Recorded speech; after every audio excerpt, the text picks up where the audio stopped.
My name is Ann Ross. Ever since I was a child, I've always known Baba because my mother and father were disciples, and he's always been a very big part of my life. And so when we went to see him the first time, it seemed very natural to me, I think, at that time. I think I was about 12 years old. My whole family went to see him. And I remember, I think when I first saw him, he was being wheeled into an anteroom, I think, to go into the main room where people would be received by him. And my biggest impression, I can remember it very clearly, is of my father suddenly bursting into great racking sobs when he saw Baba, because Baba had his leg in a cast, and I guess the last time he had seen him, he was walking around, very healthy and on his own, and just to see him like that was such a shock that it always remained in my mind, because my father, I'd never seen him break down like that before. And then we went into the room and were received by Baba, and I think we kneeled in front of him, each one of us, and he placed his hands on our heads, and that's all I remember of that visit. And the next time I saw him was in '56. I think I was about 16 or 17. And my sister and I, my older sister and I, went to New York with my mother, and we spent, I think, we stayed overnight. He was there probably for the weekend. And I remember mostly an impression of him sitting surrounded by flowers. There were a lot of beautiful flowers, and the feeling of love would just encompass you. You just feel that you wanted to be close to him. He was just sitting there drawing you toward him. You just had this feeling. You wanted to stay there. You never wanted to go. And the dinner later on in the evening was also an experience that you wouldn't forget. I remember at one point he got up quite impromptu. People didn't expect him to. He just got up and walked around the tables and greeted people, moving around the tables very freely. And it was just a beautiful experience, something that I'll remember always. How do you say that? Mother just remembered something. How do you say that? Watch out. Well, I don't recall exactly what happened. Baba said something as if he wanted us to indicate whether we loved him or not, seemed as though. And I got up to go forward. He was at a dais, the table where he was sitting with some of the closer disciples, and he motioned to sit down. And later, I think it was after that he got up and moved around between the tables to greet everybody. It was a most gracious thing and a lovely thing the way he did it. He came in that lovely, gentle, loving way of his among all the tables of all those people sitting there. Instead of having them come to him, he came to them, which is quite indicative of what the Avatar does. He comes to us. I also recall we were standing in the hallway of the Delmonico, and my older daughter Margarita had a little tiny bell. It was, I think, from India, and she handed it to Baba, gave it to him as a gift, and he rang it and he handed it back to her to keep. I think it's been lost since then, but at the time it was like a present from Baba, something that he had handled. Remember that? Yeah, she treasured it for a long time. I think she was quite upset when she lost it. I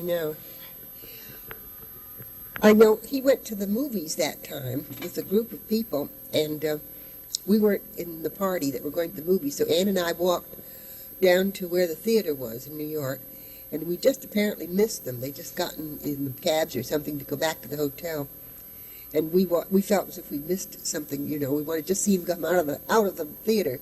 We didn't see too much of him at this time because, as he told me years before, there were going to be so many people that you couldn't get close to him. But we walked back to the hotel afterwards, a little bit disappointed, but still we'd been in the neighborhood where Baba had been. That meant something.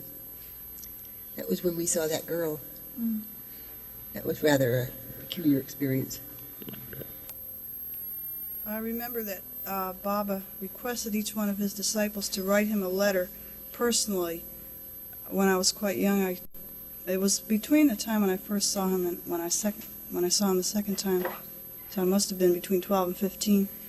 And I remember what I wrote in the letter that I would try to love him more each day as time went on, and until I finally became one with God, and I'm still doing this up to the present time. I probably will for the rest of my life. I think that is the main goal of life, as I was taught it, to become one with God. Did it seem easier to be close to Baba while he was in the body? Well, as I said before, I've been brought up with Baba ever since I was a young child, so Baba always seemed to me a living part of my life, even though I had only seen him twice in my life. So actually I feel that my main connection with him was spiritual, and the physical part was just sort of an extra added attraction, actually seeing him in person, because he was really a living part of my life for so long before I got a chance to actually meet him. So I don't think it really made that much difference, actually seeing him in the flesh, though it was a very great experience.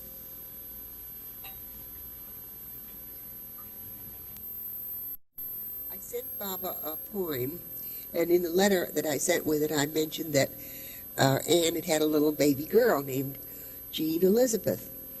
And I had a reply written by Adi from Baba, in which he said the poem pleased him very much, but he was especially pleased to hear about Jean Elizabeth. So we think that she may be somebody that Baba knew, maybe in another life. Maybe Baba knows her, and he's very glad that she's here. She must have a reason for being here besides being a mischief. Right? I don't know. It's nice. Who's nice? Baba. Oh yeah, what makes you think so? Justice. Do you have a little song for Baba? Sing Mr. Moon.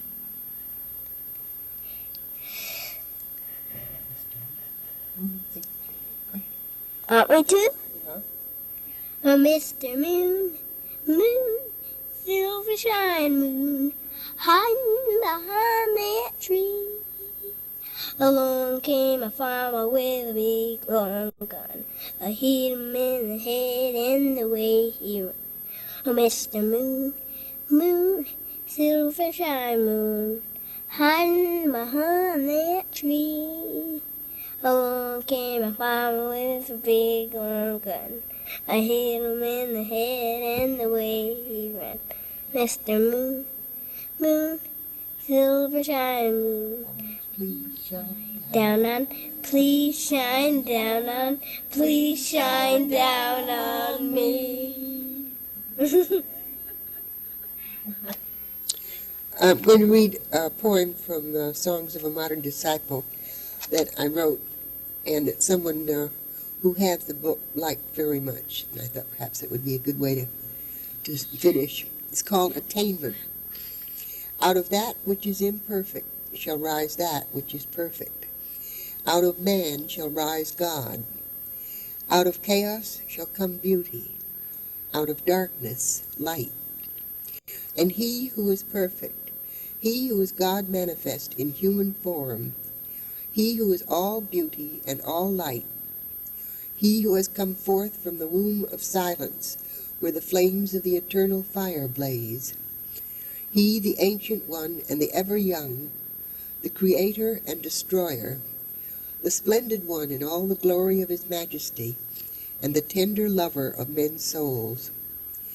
He and he alone shall lead mankind from the path of destruction, from the way of illusion, up the golden stairs that lead to the highest heaven, where there is peace unending, and silence that has deepened through 100,000 ages, until it has become a song of bliss.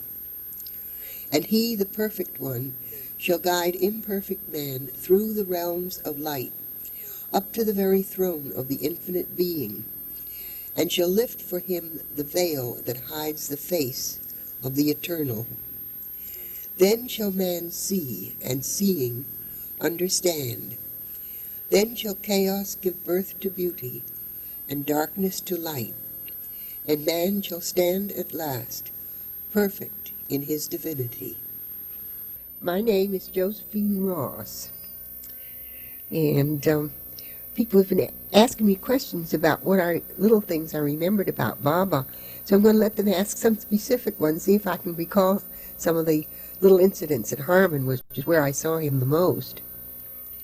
Can you describe how he looked and dressed and like walking with him? Things Well, like that? he always wore either a little brown, like a Persian lamb jacket, and a white a sudra, is that what they call it? The long, very, very, very lightweight.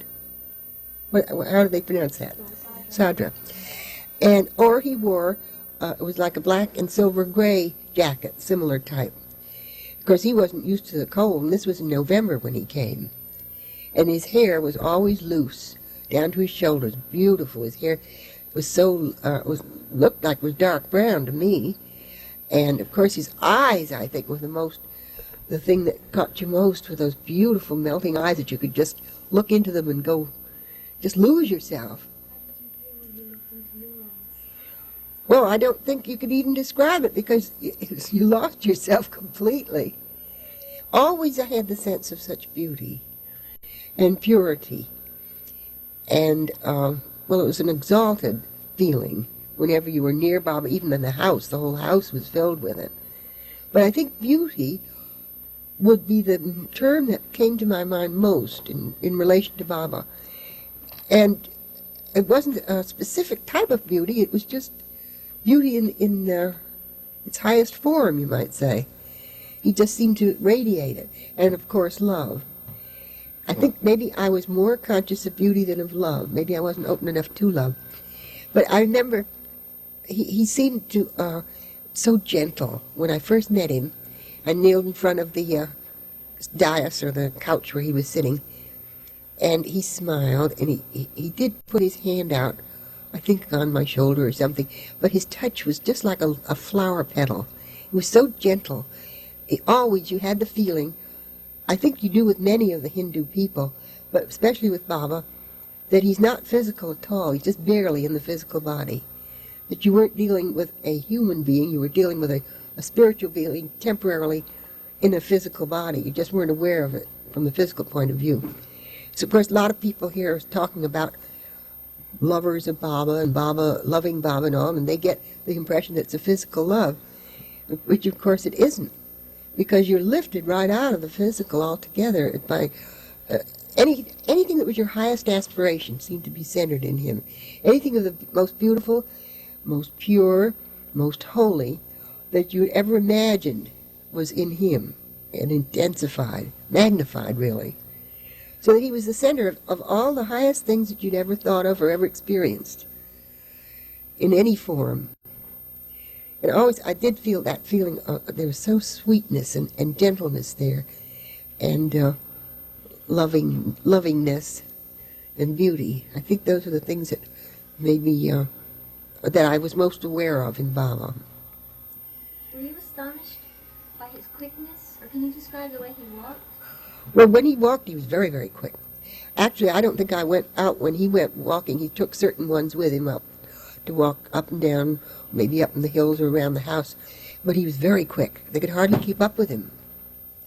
And I do believe he played ping pong there at one time at the house. And he was always all his movements were quick and precise. Did Baba ever played any musical instruments? Not when I was there. In one poem that I wrote, I mentioned something about his voice, which of course I never heard. And I think it was Mani or one of them said that his voice was the way I described it, but I had never heard it in the physical body. Whether I'd heard it in another life, I wouldn't know. But it just, they said it was very musical, and he used to sing before he kept silence very beautifully. But you never had the feeling that Baba wasn't talking to you. It never seemed peculiar that he didn't speak. Because I say his hands went so rapidly over his alphabet board, and whoever was interpreting was so expert that many people would come out of his room and say, Baba said such and such to me, and Baba said so and so. You were never aware that he didn't use his physical voice. It was just as if his other disciple was his voice for him. And there's such a complete rapport between the flying fingers on the board and the person who interpreted.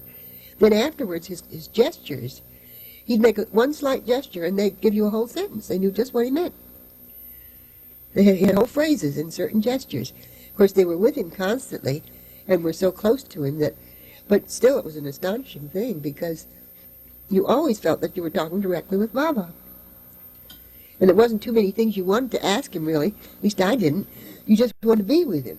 It wasn't anything as if you wanted to ask him, what should I do about this or that? It was just enough to be with him.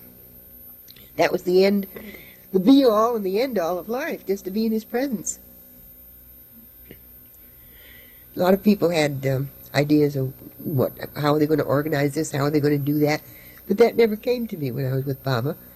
I just wanted to experience it, just to feel him and think of him, and that was all. I had no questions in my mind at the time. What kind of things were happening every day during those 3 weeks? Well, mostly people were coming out from New York to meet Baba, and they were ushered upstairs to see him, and then they'd come down in varying states of complete collapse, some of them. Some of them just went to pieces, you know. It was such a shattering experience. They'd come down with the tears streaming down their faces, and I could never understand that because it just made me happy to be with him. I just felt happier than ever. But some people, I guess it broke down a lot of barriers.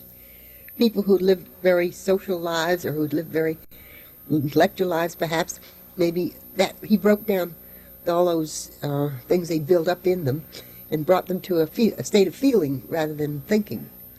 So that I think that's probably what he did. Some people had to be put to bed and comforted after they... It was really something. And there's constant bustle of people coming out, going away. Then Baba would go out in the car. He went over to the prison one day, Ossining Prison, and he said one of his agents was in there.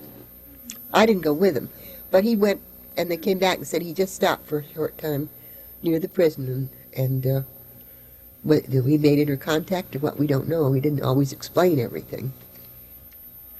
I think I did tell you before they had the tape on that when the fire burned the house down where we were, the next day Baba went to look at the ruins.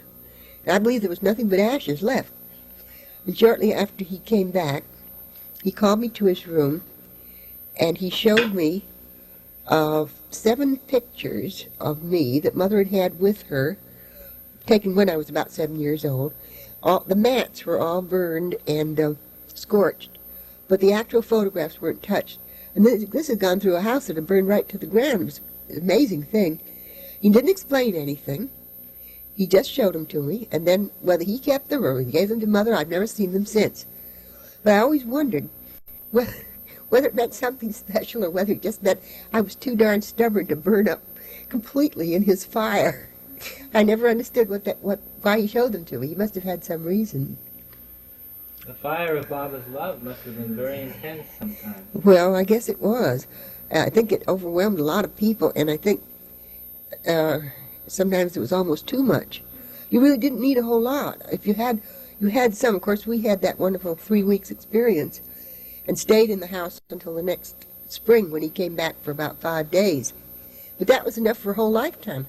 I often didn't feel I had to go and see Baba. I mean, I had that, and that was enough. You don't need...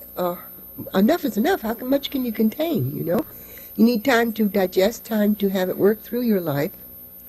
I think in my case, I had to learn to face ordinary, everyday life. That was a lesson I had to learn. And I think probably Baba let me learn that away from him, which I had to do. I went through periods of depression, periods when I didn't know what I was doing or why I was doing it over a long time. But eventually I did come out to the point where I was able to balance myself and carry on everyday living, which I think is something Baba wants everybody to do. He doesn't want them, he says in his works, not to go off into a dream world, but to face life and to do what you have to do even better because you have the avatar. There was something I had in mind I want to say. Baba had with him quite a young boy called Adi, and I don't think it was any relative. No, it was Ali. Very handsome young boy. He must have been in his teens. And he told us about having the boys in India around him and in his school. And he said to me what he said, if you were a boy, I'd take you with me to India. Oh, did I wish I was a boy. But I guess being a young woman at the time would have been rather awkward, unless he'd taken my... Well, I was 24. He gave me his picture for my 24th birthday. It was one of the ones done by MI, those Japanese pictures. There are several of them. That's one of the ones I have in this. Also, MI painted the portrait of him, which we watched painted. It was quite remarkable to see each stroke bring another picture. I think it's down at the center now. That beautiful portrait. One in Baba's house? I think it must. That's what I've heard it says. Yeah. And for a while, that was in Phelps Stokes' house. J.G. Phelps Stokes' house, which is only a stone's throw from the Baba's house, 88 Grove Street. And I think Mrs. Stokes still lives there. I was in the house, I think, at the time when Baba there was a reception there for him, and he stayed there. And Mr. Stokes had a little tiny meditation room, and that portrait was in it for a long while. Were you there when Baba was staying in that I house? think I was. In fact, I saw the report that I was in one of the articles, and I don't recall too much about that. But I did stay in the house as a guest when he wasn't there afterwards, and used to go into that meditation room with that portrait Do you hung. remember anything of what happened when Baba was in the house, when you were there, that is? No, except that I recall they had two black, we use the term black now, I suppose, maids. One was a very pretty little thing, quite young, and she was just enamored of Baba. The other one, I don't know, she was rather older, and whether she was impressed, I don't know. But that young girl used to just dote on going any time she could to get near the room where Baba was, and wait on him. And she was a very beautiful girl. I don't remember her name or anything about it. I know Mrs. Stokes herself was not too... She liked Baba, but I don't think she felt any deep feeling about him. Her husband did. He was quite a student of things of that nature, of Oriental philosophy, and he had...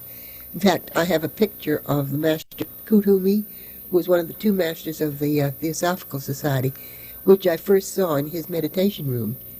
And I felt so drawn to it that he got me a copy. I have it on my bureau next to Baba's picture. Grandma, don't ever tell Uncle Louie about Roger, okay? Well, that'll make an immortal saying. I hope that Louis ever hears that. Uncle Louie hates Roger. I'll never tell him, I promise. That is immortal, something to keep for the posterity, I must say. Wanna come back? It's not funny, it's right. It isn't funny. Right. Does that have anything to do with Baba? Yes, it does.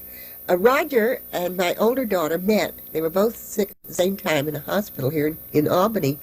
And she passed out pictures about Baba and told him about him. And he became so interested that... And he also became very interested in Margarita. Of course, she was married. I think at that time she was divorced. She remarried her husband after that. And he himself was married and had a family, but he had been searching. So he kept in touch, and he used to come down to see Margarita. And Louis, her husband, was very, very upset about it because he still felt she was his wife in spite of the fact that she was, at the moment, divorced from him. So after things were patched up and they were living together again, Roger used to come and see us here. And I went quite a few meetings. We went to New York. He saw the Winterfeldts and all that sort of thing. And he wanted me to go to India. He went to India. Roger went to India. To be with Baba? After Baba, just at the time when Baba dropped his body. He had it all planned to go at that trip. And he keeps in touch with us. But we don't dare mention it to Louis because he feels that what Roger really wanted was to get in touch with Margarita. So it's sort of a hush-hush business when we go on a little trip somewhere with Roger. And I guess Jeannie's heard us talking, so she... Did they ever meet Baba? Oh, Margarita did. Not Louis, no. She met him when she was in college. And to him, now that's one of the things Margarita's had to go through. To Louis, who was a very possessive man, Baba was a male rival for Margarita's affection. He could never see it in any other light. She wanted to have his pictures up, and it bothered him terribly. I think it still does, but she does have his picture up anyway. And he only could see that Baba was a man whom his wife adored. he could never see, and it made a lot of trouble for her, but she still, that hasn't let it stop her, but I mean, it made a lot of controversy. And I don't doubt that there are other families that have had similar type of experience, where one person cares for him and the other doesn't. It's sort of a rival for their affection, which has nothing to do with the worldly affection at all. But he never saw anything more than that in it. So many people who have been brought up in a very strict religious way, which he was, couldn't accept Baba, unless maybe if they'd met him, he might have opened them. But with that's the way it is with Marguerite and Louis.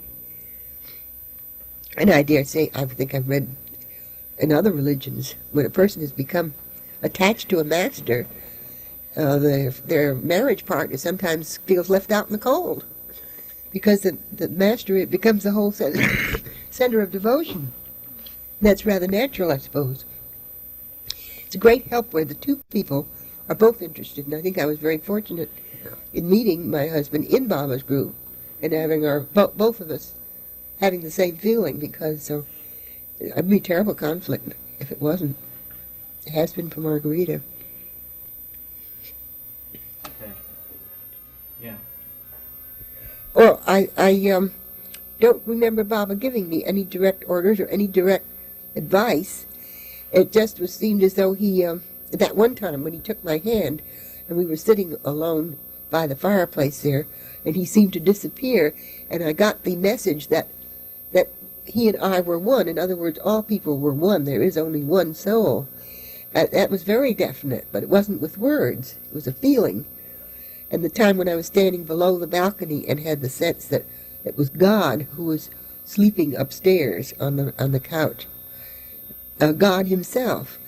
And those were none of them things that came to me in definite words from Baba. They were like given directly to my mind from him, probably inwardly.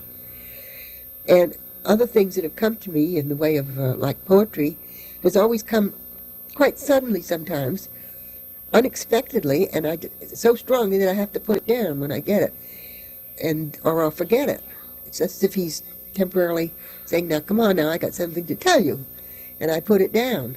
And I think maybe some of the things that are in the poems are the lessons that Baba taught me.